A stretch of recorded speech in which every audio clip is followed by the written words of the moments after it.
Tudo bom, pessoal? Meu nome é Jorge, eu sou professor de História e nesse vídeo a gente vai falar um pouquinho sobre a Idade Média e sobre outra das minhas grandes paixões, que são os videogames. Bom, para a gente começar nosso papo sobre a Idade Média, a gente tem que pensar primeiro sobre algumas das características principais desse momento histórico. E a primeira coisa que a gente tem que lembrar é que a Idade Média é fundamentalmente uma sociedade de fusão. Quando eu falo fusão, eu estou pensando aqui em fusão de culturas. A Idade Média é fruto de duas grandes tradições. De um lado, você tem o mundo greco-romano com as suas civilizações, com as suas instituições urbanas, com seus valores urbanos, com a arte, enfim. Basta a gente lembrar dos gregos com a ágora, né, a grande praça pública, onde todos os cidadãos vão conversar e vão discutir os rumos da polis.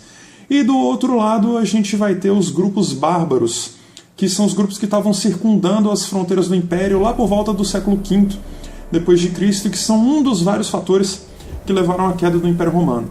Então vamos lá, vamos falar um pouquinho de videogame. O jogo que vocês estão vendo aí na tela é o The Witcher 3. Ele é produzido pela CD Projekt Red, que é uma desenvolvedora polonesa. Tem um dado bacana aí porque o Obama, em visita à Polônia, foi presenteado com a cópia desse jogo. Achei bem legal os caras entregarem esse jogo como se fosse um grande produto de exportação do país. Achei isso bem sacado, né? Muito espirituoso, não só dos desenvolvedores, como do governo polonês, de aceitar essa tática e de dar esse presente aí. O primeiro local que vocês estão vendo aí é um lugar chamado Poleiro do Corvo. E eu escolhi esse lugar para mostrar para vocês. Eu acho ele bem interessante porque ele nos dá uma boa ideia daquilo que era um feudo na Idade Média. Eu queria começar, inclusive, compartilhando uma frustração que eu tive quando eu vi esse fosso em torno do feudo. Nem todos os feudos tinham fosso, ou melhor, pouquíssimos feudos tinham esse fosso. Outra frustração minha quando eu fui estudar história foi que logo nas primeiras aulas de Idade Média eu descobri que o fosso não tem crocodilos, tubarões, nem nada disso. Na maioria das vezes era um fosso seco, com as estacas de madeira, conforme as que a gente viu ali na entrada. Bom, do lado de dentro de Poleiro do Corvo a gente tem um feudo que é construído com círculos concêntricos, né? No primeiro círculo, esse mais externo, a gente vai ter as casas dos servos, né? As casas dos camponeses. Vocês podem reparar aí no chão a total falta de saneamento básico, de calçamento, de placa indicando rua, enfim, qualquer coisa desse tipo. Queria lembrar que esse jogo não se pretende ser historicamente correto, mas ele busca criar uma impressão que eu acho muito mais interessante às vezes, que é a impressão da verossimilhança. Então é quase como se esses lugares existissem de verdade, esses dados estivessem todos corretos. Bom, um outro lugar que eu queria mostrar para vocês é a cidade de Novigrad. A gente já começa a ver que ela é muito melhor estruturada do que o Poleiro do Corvo. Até porque agora a gente está tratando de um burgo, né? Uma pequena cidade medieval. Então, eu queria lembrar também que a palavra burgo vem de bur, do inglês arcaico, que queria dizer forte. Depois isso passou para o inglês moderno como borough, e em português foi dado no nosso burgo. Ao contrário do feudo, como a gente viu o Poleiro do Corvo, que tinha algumas centenas de habitantes no máximo, a população dos burgos geralmente é contada em milhares de pessoas. E a gente sabe muito bem o que acontece, né? Todo historiador sabe, ou todo estudante de história sabe, o que acontece quando você junta uma população muito grande num espaço muito pequeno, com condições sanitárias bastante precárias. A gente está vendo aí ruas sem calçamento, as pessoas jogavam na época, né, o esgoto, né, no meio da rua, e isso gerava diversos problemas. Tem as nossas velhas conhecidas aí, a cólera, a difteria, né, a peste bubônica, tudo mais, mas eu queria chamar a atenção para uma outra velha amiga e muito conhecida da população da Idade Média, que é a desnutrição. Geralmente ela era causada pelas colheitas ruins e pela alimentação de baixa qualidade, porque tinha pouco excedente, né? Era uma sociedade onde se morria de frio, as casas tinham um cômodo só, as pessoas tentavam se abrigar do frio, dormindo com animais, a família inteira junta. A mesa, a grande mesa que havia no centro da casa, geralmente eles tiravam as pernas da mesa, ficava só o tampo, você colocava aquilo no chão, colocava feno em cima e todo mundo dormia junto para tentar se esquentar. E tem também outra coisa importante, que é a questão do caldeirão, né? Ele vai servir não apenas para aquecer a casa, mas também é uma forma de você trabalhar os caldos, né? A comida vai ficar ali dentro com água, aquilo fica cozinhando no fogo baixo vários dias. Conforme o caldo vai ficando ralo, você vai acrescentando mais comida. Aproveitar para a gente voltar um pouquinho para as imagens aí, ó. A gente está do lado de fora de Novigrad e a gente está andando numa área de plantações. Então, como eu disse, o jogo cria uma impressão de verossimilhança muito interessante na hora que ele coloca as plantações, na hora que ele coloca toda uma infraestrutura de produção de alimentos logo na beiradinha da cidade. De um lado, eu arriscaria dizer que é trigo aí, onde a gente está vendo esses montes com as plantas baixas ali, parece que isso já foi colhido. Né? Aproveitar que a gente está falando em trigo para contar um pouquinho sobre a história do pão. Na Idade Média, galera, o pão era um alimento onipresente. Né? Os senhores comiam pão macio e branco, né? muito refinado, de trigo muito refinado, e os servos costumavam comer um pão que era muito mais escuro, feito com vegetais secos, casca de outros alimentos, enfim, ou cereais que tivessem disponíveis. Na maioria das vezes isso era feito com cevada e ervilha. Esse pão vai ser servido com água, com vinho e lambuzado, molhado naquele caldeirão, naqueles caldos.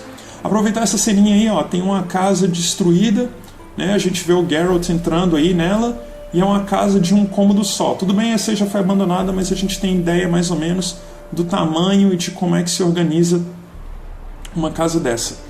Ali do lado de fora, junto das plantações, a gente tem os bosques. Lembrar também que uma das formas que os senhores têm de marcar o poder ou de marcar a diferença com os camponeses é o acesso deles à caça e às carnes. Os senhores comem muita carne de caça, muito temperado, eles têm uma questão de mostrar a selvageria, de mostrar a virilidade. Os nobres costumavam usar roupas muito coloridas, então os caras tinham corantes, principalmente o vermelho, o verde, o roxo, tal, que eram caríssimos e de difícil acesso para a população. A população vai sempre usar roupas de tecido cru, especialmente roupas de linho, porque são mais resistentes. Outro lance bacana, a gente tem aí o que eu chamaria, e os desenvolvedores com certeza pensaram na transição da alta Idade Média para a Baixa Idade Média, e colocaram as lavadeiras, ou seja, o início dos serviços urbanos, de gente vendendo seu serviço, trocando esse serviço por dinheiro. E olha aí a verossimilhança de novo, se você tem um grupo de lavadeiras, logo ao lado você tem varal, você tem coisas para escoar essa produção de alguma forma. Aproveitar que a gente está aí nos portões de Novigrad, né, olhando a entrada da cidade, e eu queria compartilhar com vocês um trechinho desse livro sensacional aqui, Europa na Idade Média, do Georges Duby, porque ele fala um trecho bacana sobre os muros. Vamos dar uma olhada. Ele fala assim, ó: as cidades, contudo, querem ser separadas da área rural. Burguês despreza os camponeses e também os teme. Entrincheira-se contra eles. A cidade é um lugar protegido, com portas que se fecham cuidadosamente à noite, com muralhas que se modernizam com esses rápidos aperfeiçoamentos que favorecem a arquitetura militar tanto quanto as igrejas. É um castelo mais forte do que os outros, e que eram na origem esses mercadores, esses artesãos, senão os criados especializados das senhores das torres, dos bispos, dos cônegos, do comandante da fortaleza e da sua guarnição de cavaleiros. A cidade é cidadela, porque as riquezas que ela contém são tentadoras, fáceis de tomar. Pois os que entre esses muros detêm o poder sabem que ali é o lugar dos melhores ganhos e que é preciso proteger esse recurso.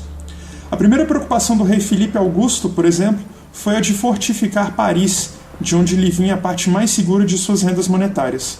E quando São Luís, seu neto, fundou Aigues-Mortes, na orla mediterrânea do seu domínio, a fim de embarcar com mais facilidade para a Terra Santa, primeiro mandou construir uma muralha em torno desse ponto de apoio, onde se amontoavam as provisões. Então, tá aí o Duby falando dos muros, e a gente vai terminando aqui com o nosso Geralt caminhando entre os oleiros, entre os fabricantes de tijolo. Essa era uma função muito importante para as cidades fortificadas e também para a construção de catedrais. Eu achei bem bacana os desenvolvedores do jogo terem essa sacada de colocar gente produzindo tijolo, ou as lavadeiras. Às vezes você vai encontrar a criação de galinhas, pequenas criações de gado, herbalistas, enfim, tem várias profissões retratadas aí nesse jogo. Isso é bem bacana.